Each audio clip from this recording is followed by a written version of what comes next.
ask for references, so I wrote them here. I cannot go higher. That's why I say I'm top. And most of what I'm presenting here is taken from a preprint which is here. And the archived version is not quite correct.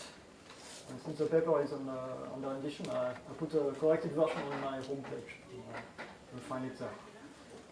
Okay, so what I first do is summarize what we prove on these categories of commutative algebraic groups. So we work over a fixed field tree. There was a category C of commutative algebraic groups and some subcategories associated with unipotent groups, tori, abelian varieties. So maybe I put the name under them.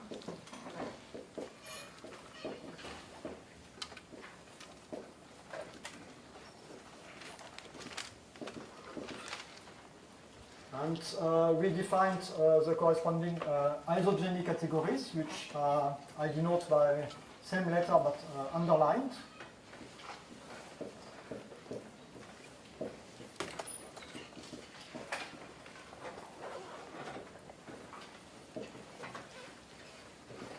And, let me recall briefly what we proved or observed on these categories. This one has a finite length. The finite length, the same as Artinian and Noetherian, so objects have composition series. These ones are semi-simple.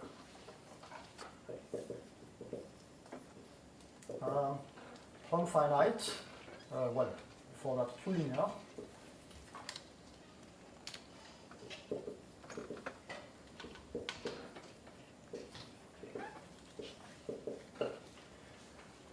And in characteristic 0, we proved that, well, here's 0.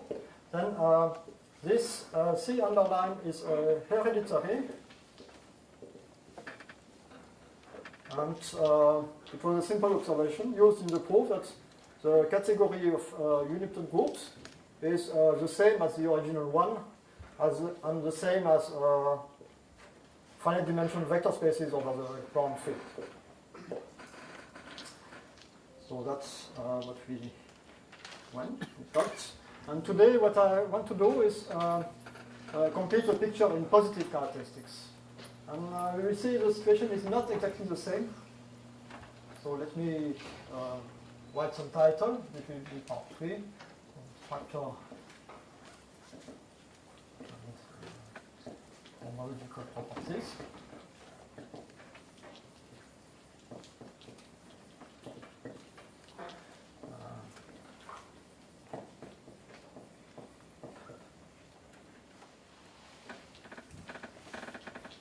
And I need to introduce still another category, which will be that of semi-abelian varieties.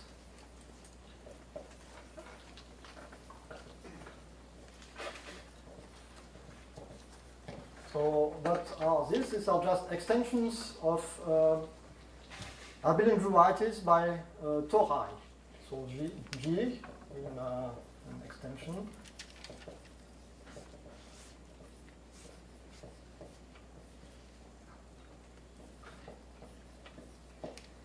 Okay, so that's the definition. And they also have an isogeny category S.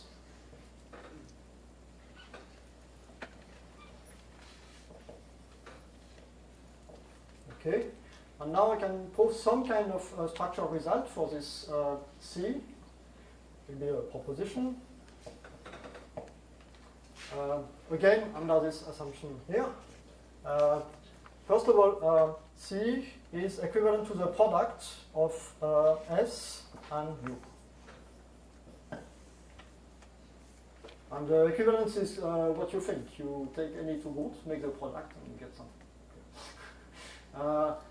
There is a refinement if the field is small. And, the precise statement is locally finite.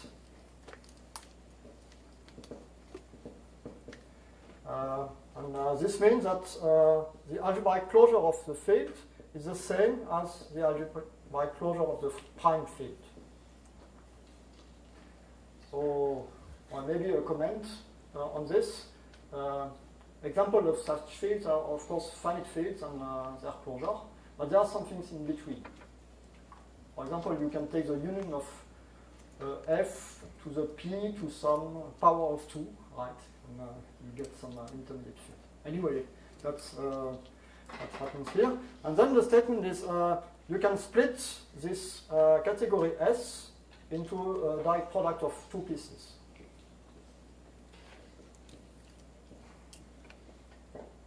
Which are semi-abelian and tori. So we get a full decomposition of this C. So we will, I'll give a sketch of proof of this proposition, and then I'll explain how to deal with these pieces. The main one will be U. Sketch.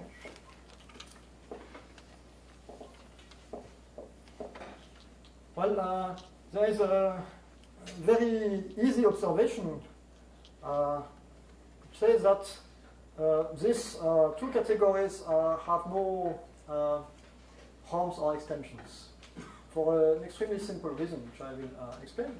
So if you look at some X group of some semi-abelian variety with some unitant group, all in this category C, well, you observe that this U is P to the n torsion, or large N, this we already used. And you also observe that here P to the n is an isogeny. Basically, because this S fits into such an extension, and this holds for all, both pieces. It's a known fact for abelian varieties and tori. Every multiplication by an integer, a non-zero integer, is an isogeny. So in this isogeny category, this is an isomorphism, but it's also zero. So the whole thing is zero. It's a very cheap proof. And of course, it also works the other way.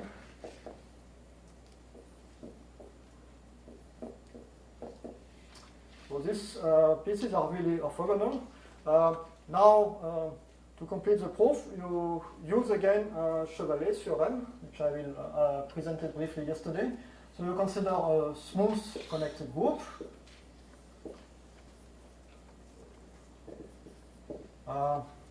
It has a maximal torus. And so you can put it in an exact sequence like in Chevalet's theorem. I will just apply to G mod T. So we know this is an extension of an abelian variety by something, which is connected and linear. And this again is an abelian variety. Whoop. Okay. So now there is a further condition on this N that it doesn't contain any non-zero torus, because the maximal torus is killed. And L has rank 0. And then I will use the fact that such an L is an extension of a unipotent group by an infinitesimal group.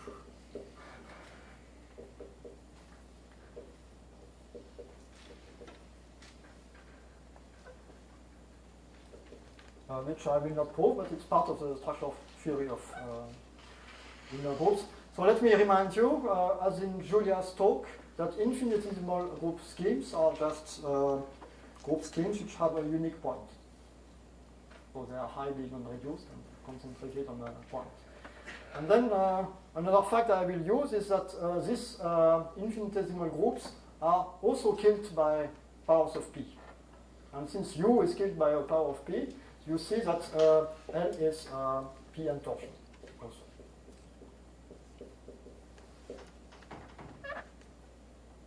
Okay, and now you can apply the same small trick to split this extension and see that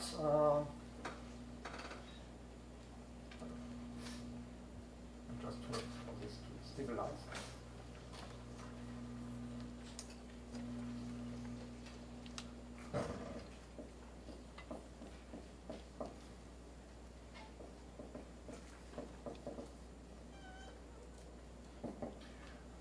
Now you take the pullback of L in G.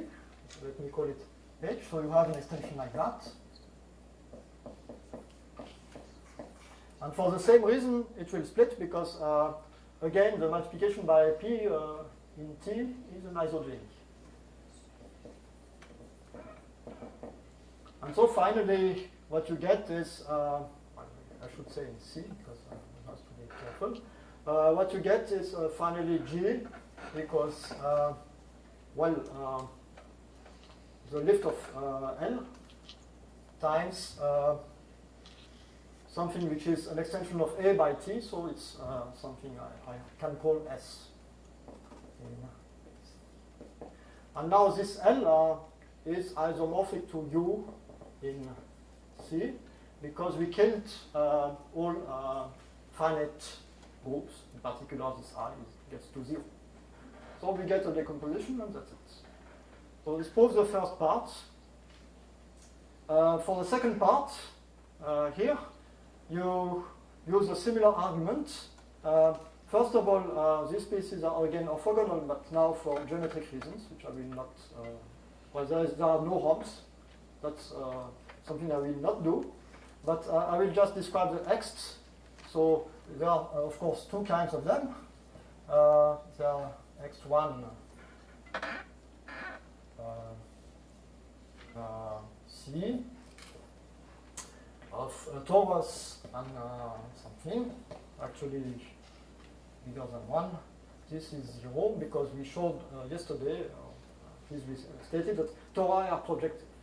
So you don't need to bother with these ones. And now I will show that X1 in C of A and T is also 0 in this situation. And yesterday I stated a kind of a bulky formula, which is a Weil-Barsotti formula, which I will recall. This is something like this.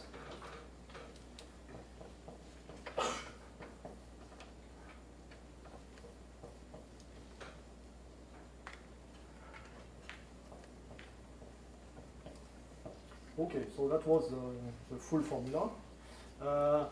Here, gamma is an absolute Galois group. This is a character group of the torus.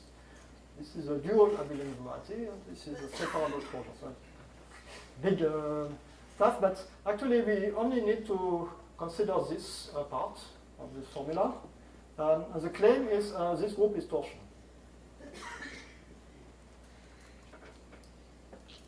Okay. And since this group is torsion, the home space of anything is also torsion, and when you tensor this Q, you kill it. And the reason why this group is torsion is the following. A is defined over K, and A is defined over some finite field.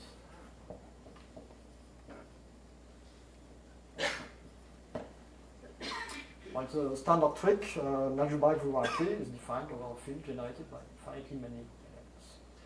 And so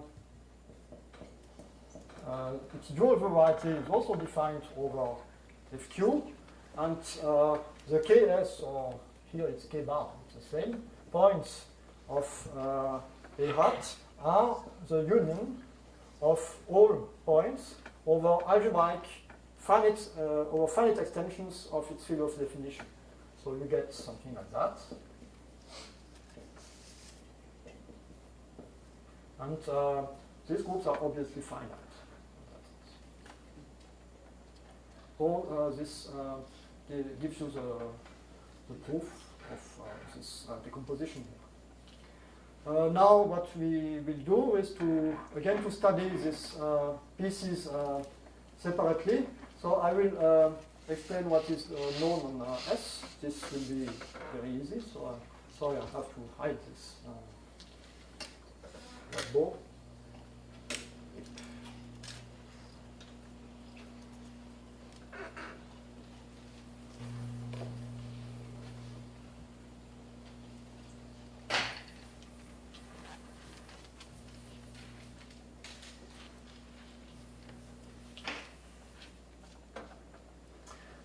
So S, again, is an isogenic category of semi-abelian varieties. It's easy to see that it's Q-linear, Hom finite,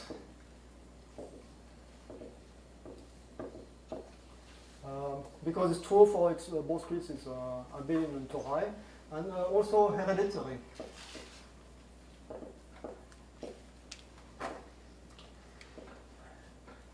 The reason for this is a computation we did yesterday. What we did by hand is to verify that extensions like that are zero. And the argument was completely characteristic free, and it suffices to prove that there are no higher x in C, because in S, because you get all the simple objects. So that's nice. It's x finite sometimes. And if you remember the discussion of yesterday with the Mordell-Weil theorem, this category is x finite if and only if the following holds for every abelian variety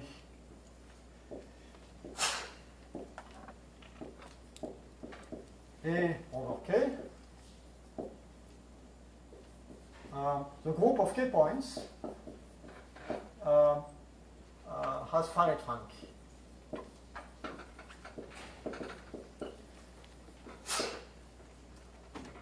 I mean, if you tensor this Q, the finite dimensional Q vector space. And it's, well, it just comes out of the computations we did yesterday with this Weil-Barsotti formula, which is again hidden. Well, I don't know exactly which fields satisfy this condition, but there are many of them which are known by the big theorem of Lamné-Ronc. This holds if K is finitely generated over its prime field.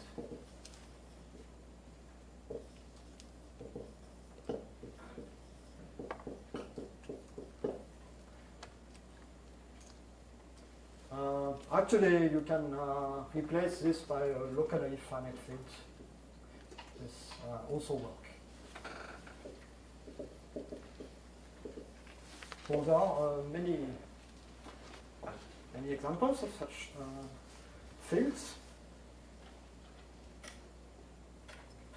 Now, that's all I'll say on this S now. And I'll sketch what is known on the unipotent piece, in this category.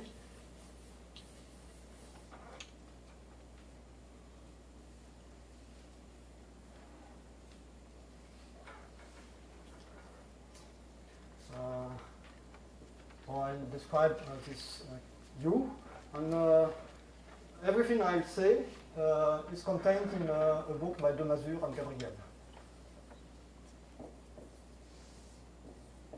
which is called Group Algebraique in French, and which has a terrible reputation because the notation is really special.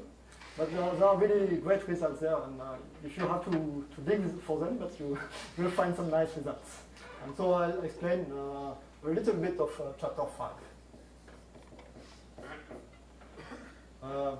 So the story starts with the definition of the Witt vector groups.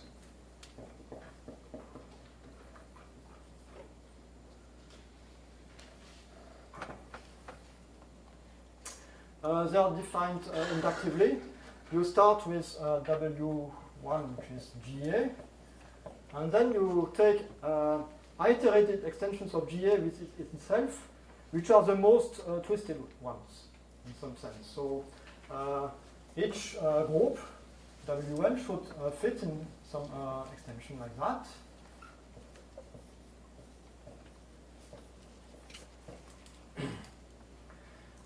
So in particular, dimension of Wn is index. And the extension class that you get, maybe psi n, psi n generates x1 in U of GA W minus 1 as a module over, this is actually a free module of rank 1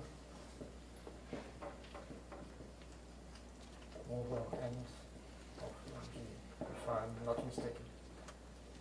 Okay, so, and I gave a concrete formula for W2 in the first lecture, and the higher formulas are same style but with more combinatorics. So this morally Wn is an analog of a cyclic group of order p to the n. So it's an iterated extension of Z mod p, but the most twisted one at each step. And now what you find in the book is that the Wn are the indecomposable objects in U.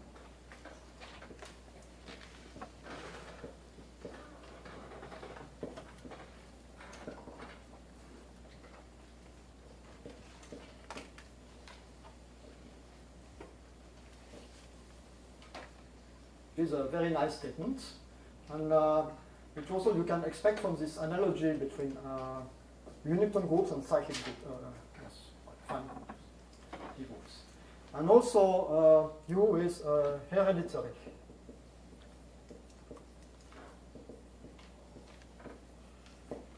This you find without the name, which was coined later in the book, and I must say, there is an assumption there that they work over a perfect field.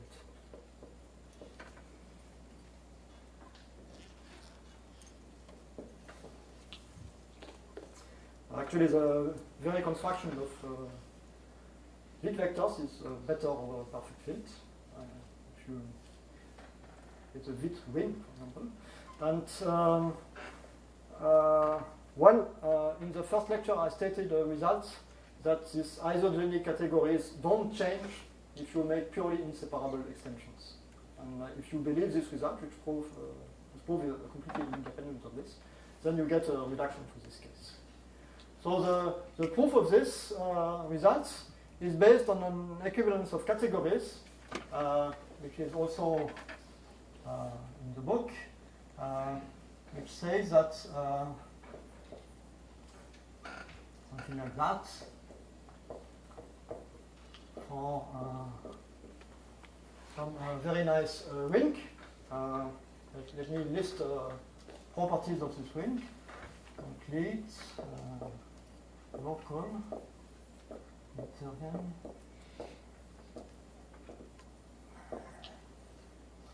ring R with maximum ideal M, which is principal. So this looks like a complete discrete valuation ring, except that this ring is not commutative.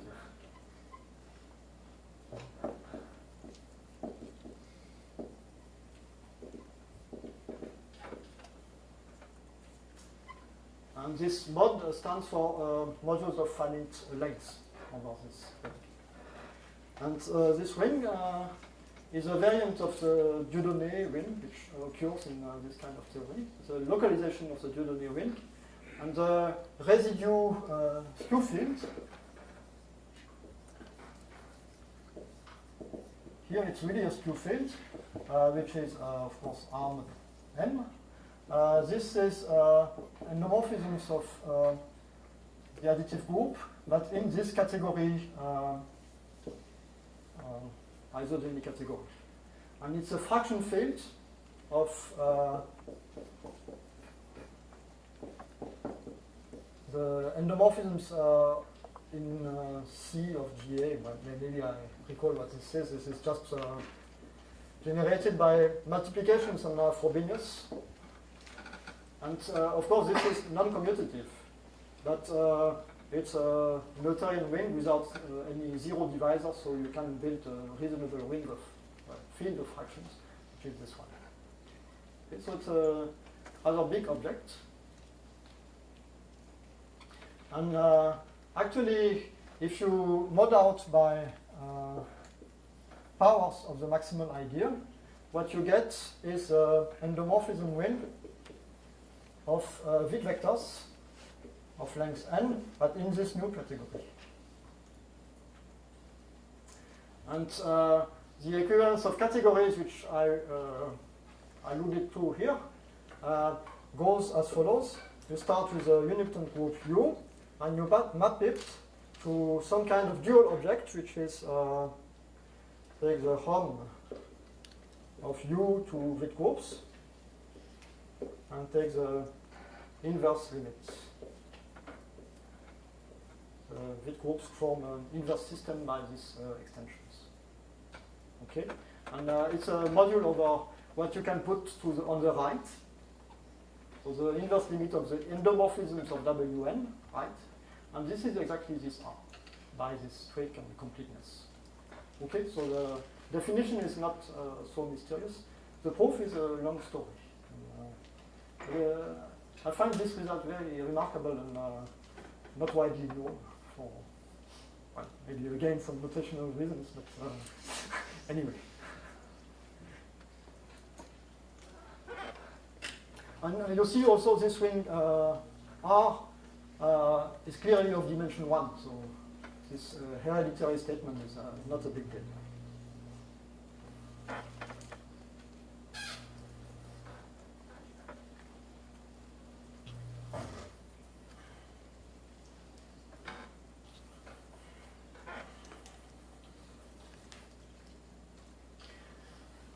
So if you put these pieces together, you get as a corollary that this category C is hereditary. Okay, so that was one of the aims of this course. Now I will discuss some open questions and some examples. Examples will take a while. So we have some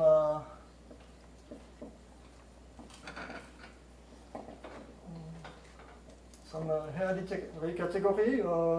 This is okay, but usually they come with additional structures like duality or tensor product, or and here I don't see this structure. So are there any structures on C, like a nice duality? I don't believe so. And when I discussed with people from motifs, they told me that they know larger categories where there is a nice duality, but they really have to add objects to make things work. But still, it's reasonable to ask this. About tensor product, I don't believe there is a one on all objects, but there could be some product of tensor product of with linear groups. And actually, we used a little bit of tensor products yesterday. We made a construction of actually there is an action of the representations of the Gamma group. we defined yesterday. We can take the tensor product of algebraic group with a gamma group model. This makes sense, and it's useful. So it's a kind of very vague question. So the second question is much more precise, but still I don't have much to say about it. So the observation I will make is to define this category underline C, you really kill many objects, all finite group schemes, and it's kind of crude. So one would like to have a finer category which takes into account say, finite étale groups. And actually there is one which is just quotients of C by the infinitesimal.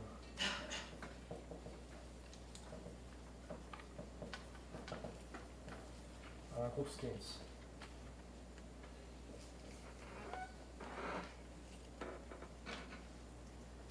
And the question is to determine the homological dimension of this.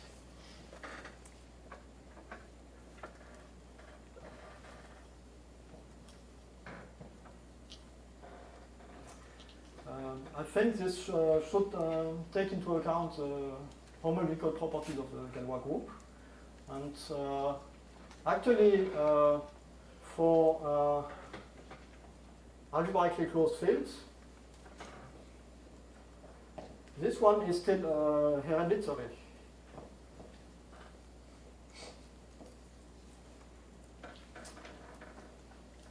In characteristic 0, you don't do anything. These groups are 0, so it tells you C is hereditary, the original result of Serre. And in the same paper by Serre, you find some statement which is equivalent to what I say. But in his paper, at his time, there was no construction of quotient categories, so he defined something more or less by hand. But statement is really this. Well, I think this question is quite natural. And you see, divided by infinitesimal group schemes occurs naturally in many arguments. There was one just lately, but I erased it. Another observation is this category C mod I is still unchanged by purely inseparable extensions. So you can reduce to perfect fields, and it's also very useful. This is easy to see. Now I'll come to a question I will discuss in more details, even if I have only kind of preliminary observations to make. This is indecomposables.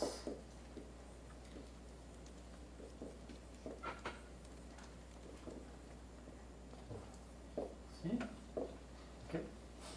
Well, you see, this category up to isogeny is a category of finite length, so you have the Kroll-Schmidt theorem, quotes. You can try to describe all indecomposables. And okay, the first remark one should make is that there are lots of them for stupid reasons, because there are infinitely many simples.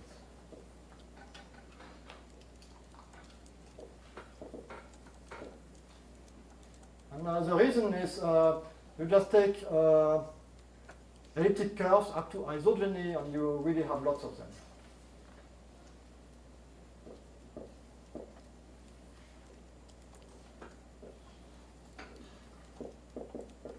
Of course, it should be simple. Up to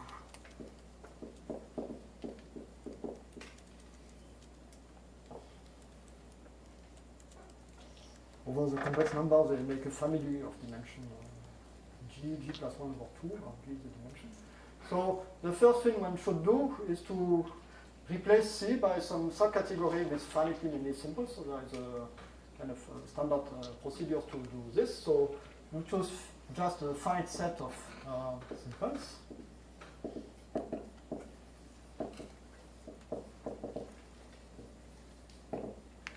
And you define the corresponding category CF. this will be the third category generated by this stuff.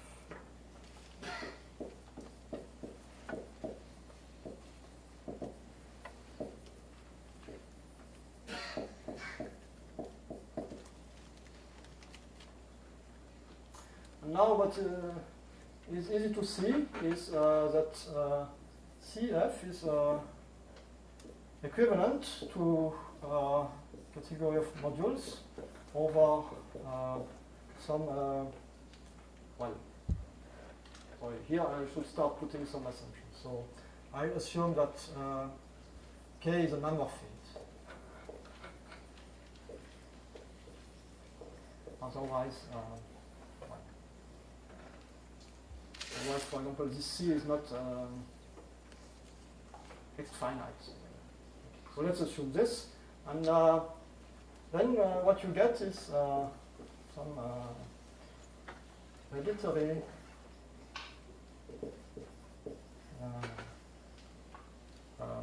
prime dimension Q algebra. Okay. So this is not hard to prove, but it involves lots of notation because you have to just cook up this gadget. And maybe I won't go into details, but I would like to concentrate on the smallest example, the smallest non-trivial example, and you will see that you have a strange mixture of algebraic geometry and some arithmetics coming in, even if the very first stuff.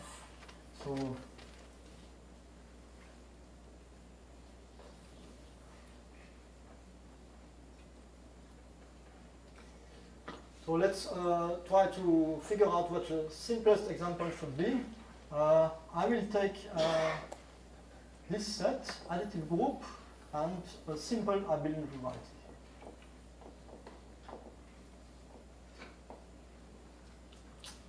And so you have extensions, which I will recall.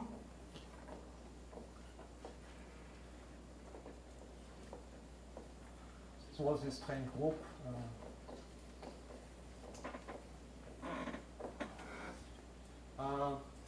For convenience, I will denote it by M. So M is a K-vector space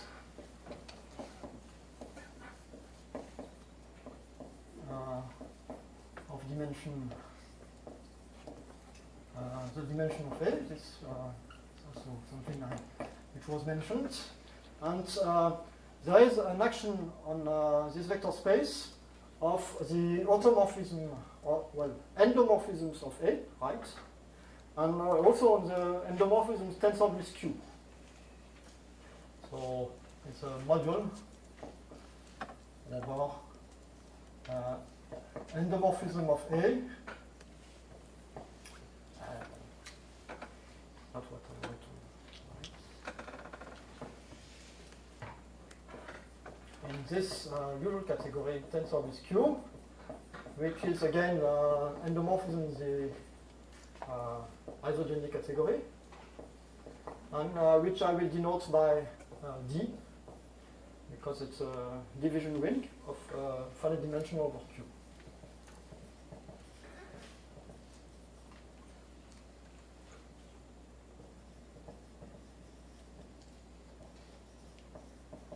And so what you get really is K D bimodule.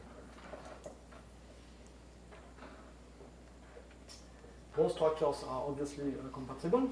And what you cook up with this KD bimodule is a kind of standard construction of triangular algebra, which I will write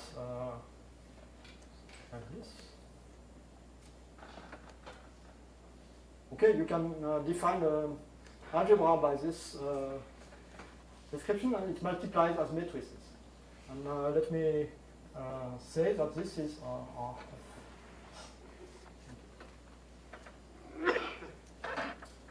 This is rather formal. You have to look closely at extensions to prove this, but it's not a complicated statement. So let me try to discuss now when this CF or RF is of finite representation type. This looks like a reasonable problem.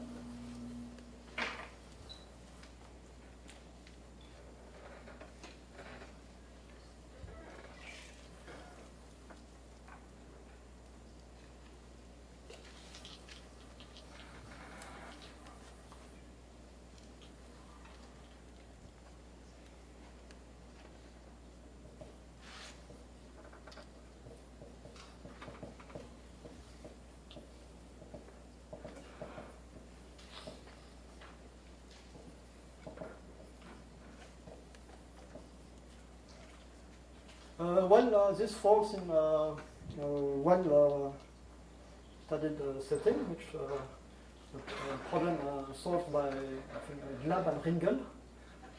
So this means that, well, as a very special case of that of Glab and Ringel, that if you look at the dimensions of this KD bimodules on both sides, as a K module and D module, you get two integers.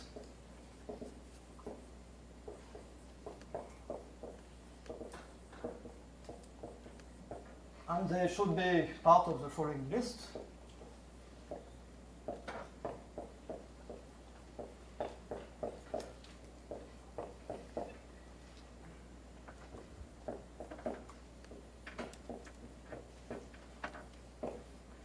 Well, the general result of Glab and Ringel tells you that such an algebra is of finite representation type if and only if it comes from a Dynkin diagram, right?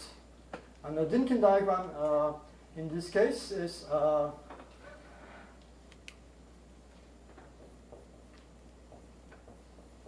and then you can revert your orientation and you get the other one. Okay, so that's a very direct application. There is not so much thinking in this.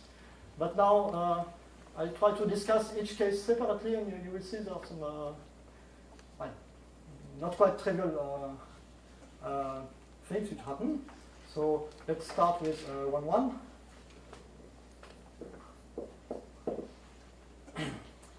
Okay, so the dimension of, well, let me rewrite the dimensions below. This is the dimension of the variety, right? And to compute this dimension over D, what you can do is compute the dimension over the rationals and divide by the dimension of D over the rationals, right? So what you will get is a formula like this. Denominator is this dimension, and numerator is the dimension of M over Q, which is G times K. Right? So that's what you get. And then you can play with this numerology. So here, G equals 1, so you get an elliptic curve.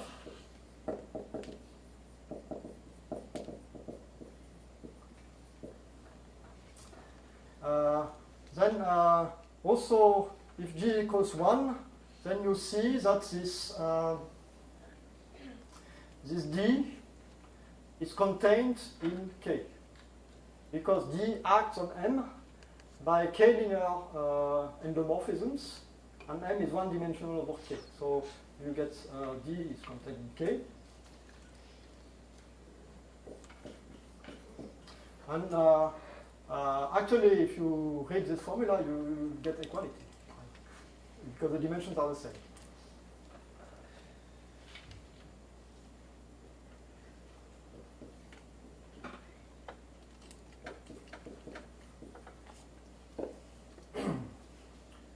Okay, and here it's a very standard setting of representations of this quiver over a field, right? So if you go to 1, 2, then you get again that A is an elliptic curve for the same reason, and now you get also this, and then came the quadratic expression. And for 1-3, there is no further mystery. You just take a cubic extension.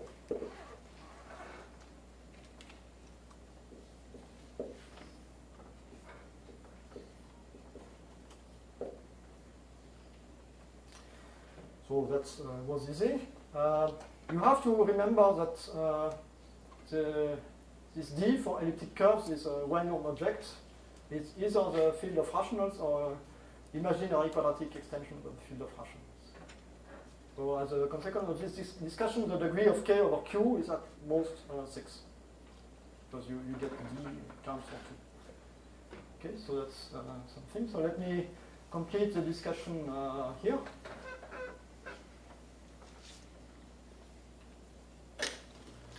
The more fun begins with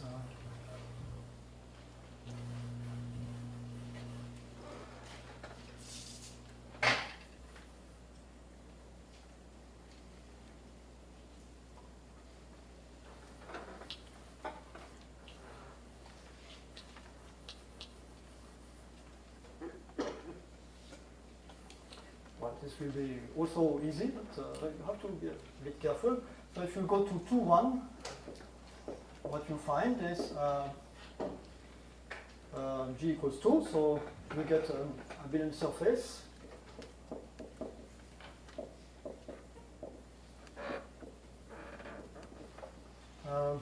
Then, for the same reason that D and K act by commuting on the same space, you get the opposite inclusion.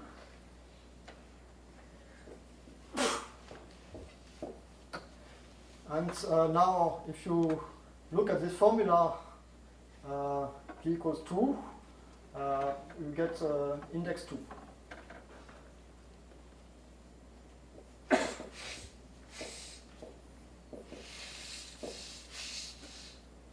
Right? And here there are several possibilities. For example, since D can be, well, no, that's not only one. And for 3-1, what you also get is A is an abelian threefold.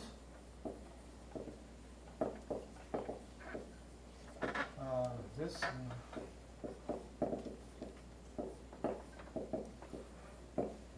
That's exactly for the same reasons. But now let me come back to these cases, because in higher dimensions, this D can really be a skew field, a division ring.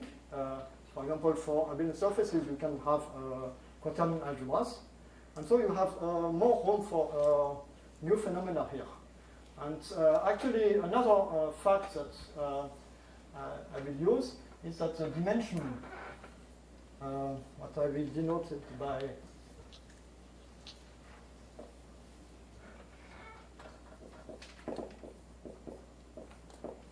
this, in general, divides 2G for an abelian variety in characteristic 0.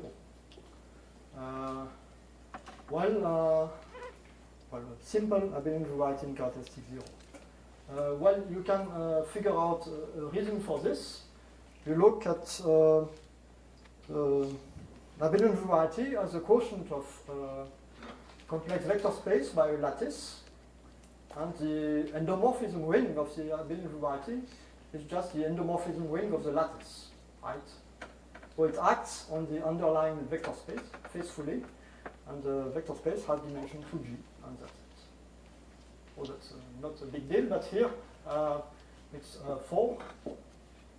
So you get a small list of cases, but still there are further examples to analyze. I won't do it here, but you see this ramifies into several cases again.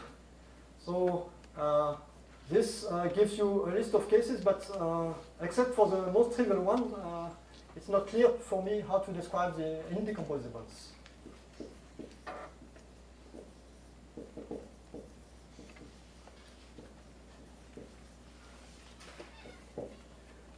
Explicitly. except in the, again, in the cases where this has been done by linear algebra like that.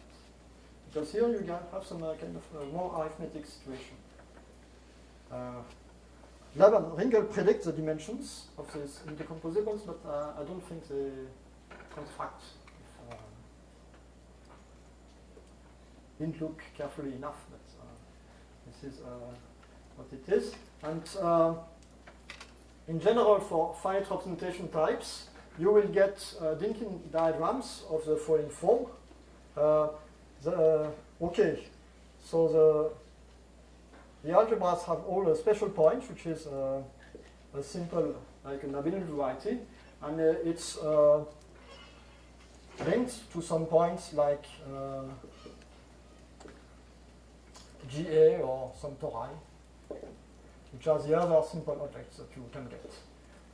So these are the diagrams you get as candidates. And how to get Dynkin diagrams, but well, there are not so many of them. You can get this one,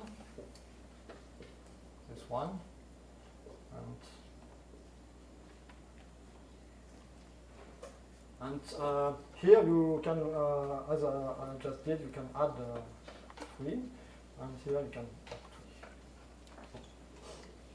And that's it. So the same analysis can be carried out for these diagrams, but still the result is a very long list, kind of mysterious. So I would like to know if there is a uniform understanding of indecomposables in this setting. For the general case, I have no idea what happens in general for indecomposables. Well, there are, of course, lots of them. For example, let me give a very simple construction. You take an abelian variety, again, which is simple. And you take an extension like in Chevalier's theorem.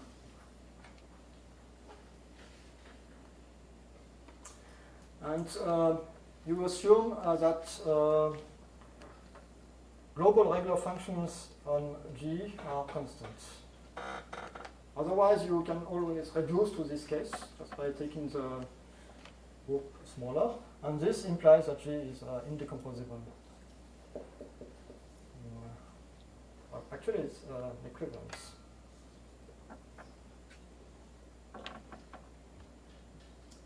And if you look closely at extensions, which I didn't do here, which is a rather long story, you get very simple criteria to test this, and you get many, many, many examples of indecomposables.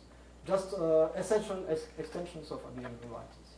And so have no, well, not clever enough to imagine some classification of this. Of course, you can take several abelian varieties here. Then you get closer to a situation with quavers. But even this one is kind of mysterious. So I think even if it's all, I will stop there. Thank you.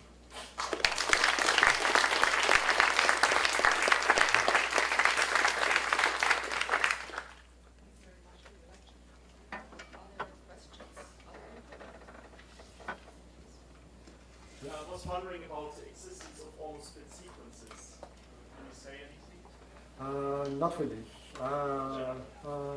Consider the question, but I'm not enough familiar with formalism. So I have no answer. Maybe, well, I think there are many questions for people in this audience, in this kind of situation, because you see at the end it's really close to some representations of finite dimensional algebra, but somehow weird ones. And, not over algebraically closed field, that's for sure.